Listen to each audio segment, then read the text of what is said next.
Melania posted this, just kind of rubbing it in there a little bit. We received a letter from Melania Trump's lawyer. He took issue with our title of one of those YouTube videos from that episode and a couple of comments I made about the First Lady. I also take back these statements and apologize. From James Carville. The Epstein connection, Trump and Melania.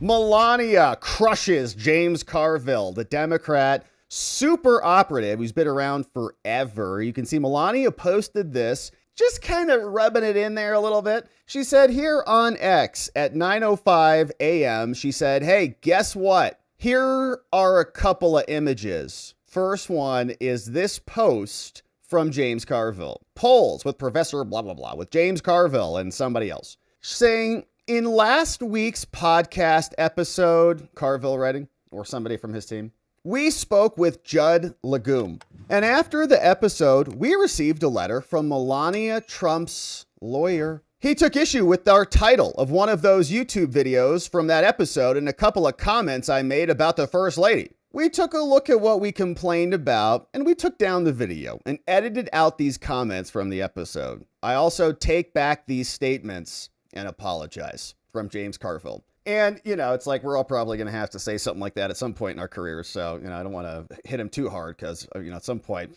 you never know what's going to happen here. But it is interesting that they were saying all sorts of stuff, right? Here was what Melania was taking out. The Epstein connection, Trump and Melania. James Carville, the Epstein connection, Trump and Melania. And like we're all trying to write spicy titles, and who knows if he wrote it or somebody else wrote it or as, you know, as producer did. But the point is, it's not true. And Melania's lawyers don't play. Neither does Melania. So she sent that letter in and Carville comes out. The Daily Mail's calling it a groveling apology, which is hilarious, from James Carville, saying he was forced to apologize. He was accusing Melania of being introduced to Trump and by the convicted financier and pedophile called Jeffrey Epstein. The Politics War Room podcast hosted by Carville and others said that we were wrong. And the comments were deleted before the Daily Mail could verify, is what I was looking for, exactly what was said in the video. I wanted to know what he said specifically, but he deleted it. So the First Lady posted screenshots of the apology and Carville having to eat crow. Somebody responded, hey, great work. These people are despicable liars.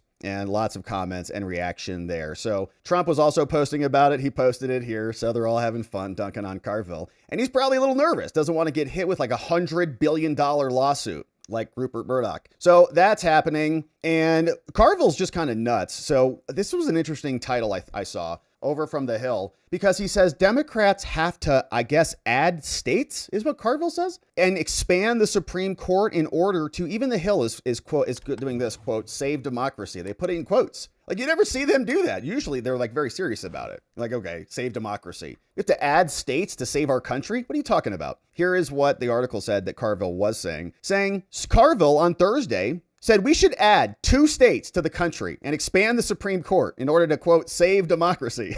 They're quoting it. They are just going to have to unilaterally add Puerto Rico and D.C. as states. They just have to, said Carville. They have to expand the Supreme Court to 13 members. The proposal comes after a longtime commentator told party members to let the president just punch himself out.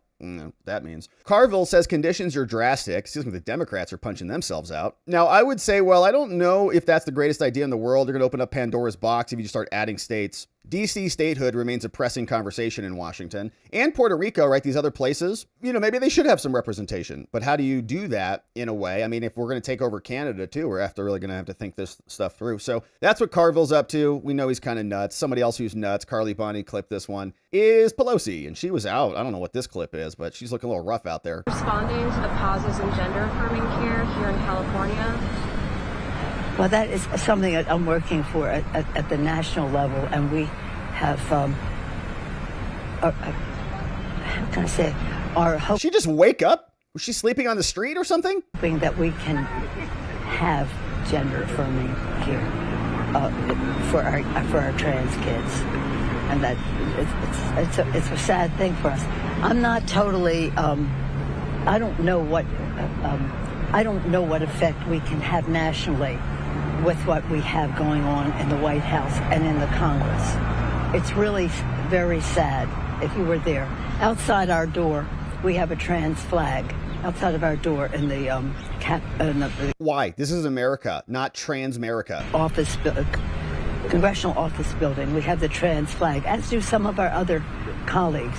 But that view is not necessarily shared by people on the other side. Yeah, nor should it be. And it's not shared by a lot of Democrats either, because they're pretty sick of the trans onslaught. Now, Abbott was also talking about what they're doing to the Democrats down there in Texas. And here's what he had to say. Says, look, if they want to continue to flee, and they've got a deadline later this afternoon, we have an agenda to pass priorities critical to Texans, and we're going to get it done. And so I will call special session after special session, okay? If you want to flee, no matter how long it takes until the job is finished, as is his right. From Greg Abbott over from Texas. Here's what he said. We do expect a quorum to be coming sometime soon. But listen, if it's not, we're not afraid, because a special session lasts 30 days. And I will be calling special session after special session. And we are going to get these maps passed, regardless of how long the Democrats hold out in these leftist states like Illinois, New York, and others. They can sit there on Pritzy's bosom for as long as they want, but Texas will be back in another special session. And so either come on back or wait until the FBI rounds your booties up and brings you back to the Capitol.